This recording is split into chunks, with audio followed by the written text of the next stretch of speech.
Senang dapat kembali bertemu dengan Anda. Apa kabar? Semoga sukacita dan kabar baik adalah bahagian daripada kehidupan kita. Implementasi program kerja kepengurusan pada masing-masing organisasi secara umum diamanahkan kepada panitia pelaksana kegiatan. Hal tersebut dimaksudkan untuk memberikan ruang kepada seluruh anggota organisasi yang terlibat dalam kepanitiaan untuk belajar mengaktualisasikan diri, merealisasikan program-program kerja organisasi, sehingga organisasi tersebut tidak kehilangan kader-kader organisasi yang akan melanjutkan tongkat estafet kepemimpinan atau kepengurusan pada masing-masing organisasi.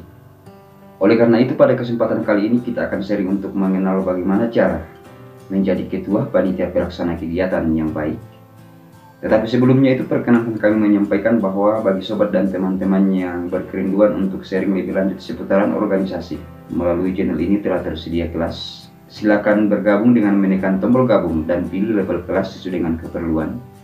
Begitupun juga bagi sobat dan teman-teman yang ikhlas dan senang hati untuk memberikan dukungan dan juga support demi perkembangan dan perluasan channel ini.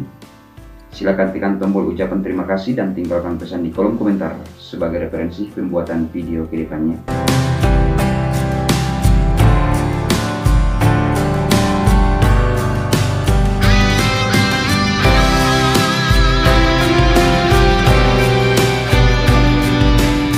Setelah panitia pelaksana dikukuhkan melalui surat keputusan pembentukan kepanitiaan yang dikeluarkan oleh pengurus organisasi, maka pada saat itu juga adalah merupakan langkah awal bagi seluruh komponen kepanitiaan untuk mempersiapkan pelaksanaan kegiatan kepanitiaan. Sukses tidaknya pelaksanaan kegiatan kepanitiaan tersebut tentunya tidak terlepas dari bagaimana seorang ketua panitia pelaksana kegiatan untuk menjadi motor penggerak atau lokomotif dari seluruh komponen-komponen kepanitiaan. Dan berikut ini adalah beberapa tips untuk menjadi ketua panitia pelaksana kegiatan yang baik, yaitu yang pertama adalah sejak dikukuhkannya panitia pelaksana lewat surat keputusan pembentukan kepanitiaan yang dikeluarkan oleh pengurus organisasi, maka pada saat itu juga ketua panitia pelaksana diharapkan dapat menentukan waktu yang paling tepat untuk melaksanakan rapat-rapat organisasi yang dapat dimulai dengan melaksanakan rapat perdana organisasi untuk membahas program kerja organisasi, dan tentunya juga dapat melihat waktu yang paling relevan untuk melaksanakan rapat koordinasi seiring dari perjalanan komponen-komponen kepanitiaan untuk mempersiapkan pelaksanaan kegiatan kepanitiaan sampai dengan rapat pemantapan pelaksanaan kegiatan kepanitiaan. Kemudian yang kedua adalah seorang ketua panitia pelaksana kegiatan tentunya diharapkan dapat mampu menggerakkan seluruh komponen-komponen kepanitiaan sebagaimana yang tersirat dan terlihat melalui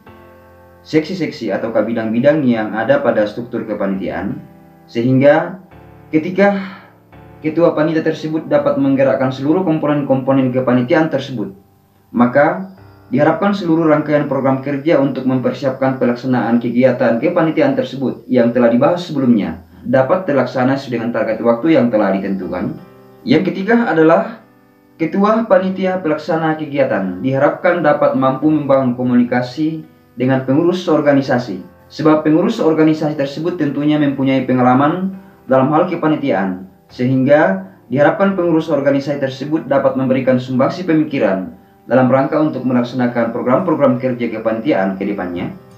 Yang keempat adalah ketua panitia pelaksana kegiatan diharapkan dapat mampu mengontrol dan juga mengetahui situasi dan kondisi yang ada pada kepanitiaan, terutama situasi dan kondisi dari kesiapan dari seluruh seksi atau bidang sesuai dengan struktur kepanitiaan, seperti mengetahui kesiapan dari ketersediaan dana dalam rangka untuk mengimplementasikan dan juga melaksanakan program kerja kepanitiaan, sehingga ketika ketua panitia pelaksana kegiatan tersebut mengetahui situasi dan kondisi yang terjadi dalam tubuh kepanitiaan untuk mempersiapkan pelaksanaan kegiatan kepanitiaan, maka dapat melaksanakan rapat koordinasi antar kepanitiaan jika ada permasalahan-permasalahan yang terjadi dan sedang dihadapi untuk mempersiapkan pelaksanaan kegiatan kepanitiaan tersebut.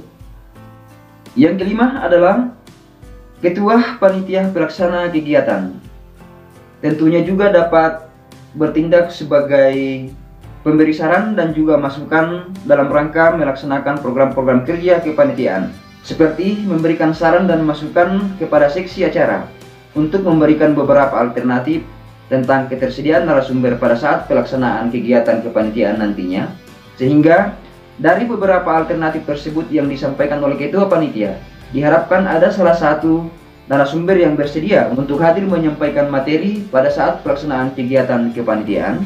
Yang keenam adalah ketua panitia pelaksana kegiatan, tentunya dianggap mampu untuk membangun komunikasi dengan organisasi-organisasi yang lain untuk berperan serta dan berkontribusi pada saat pelaksanaan kegiatan kepanitiaan nantinya. Dan yang terakhir, yang ketujuh, adalah seorang ketua panitia pelaksana kegiatan tentunya juga dianggap mampu untuk membangun komunikasi dengan pihak-pihak lain yang disesuaikan dengan tempat di mana kegiatan itu dilaksanakan, seperti dapat membangun komunikasi dengan pemerintah setempat, tokoh-tokoh masyarakat, tokoh agama, dan tokoh masyarakat yang lainnya. Terlebih dapat membangun komunikasi dengan pihak terkait demi terciptanya situasi yang kondusif selama pelaksanaan kegiatan kepanitiaan tersebut. Dari ketujuh poin tersebut yang merupakan salah satu cara untuk menjadi ketua panitia pelaksana yang baik. Pada dasarnya dimaksudkan bagaimana cara seorang ketua panitia pelaksana kegiatan untuk mengarahkan dan juga memberdayakan sumber daya yang ada pada masing-masing personil kepanitiaan. Terlebih, diharapkan seorang ketua panitia pelaksana kegiatan dapat membangun komunikasi dan relasi dengan baik dengan pengurus organisasi dan juga pihak-pihak yang lain yang dianggap perlu seiring pelaksanaan kegiatan kepanitiaan tersebut. Semoga bermanfaat, dan perkenankan kami menyampaikan terima kasih kepada sahabat dan teman-teman komunitas tutorial organisasi yang telah mendukung channel ini, sehingga channel tutorial organisasi ini semakin hari semakin tumbuh dan berkembang dan mendekati 8.000 subscriber. Begitupun juga bagi sobat dan teman-teman yang baru melihat dan baru berkunjung serta berkerinduan untuk belajar seputaran organisasi. Silakan bergabung dengan saya melalui channel tutorial organisasi, dan jangan lupa untuk mengklik dan menonton salah satu video yang akan ditampilkan di akhir video ini.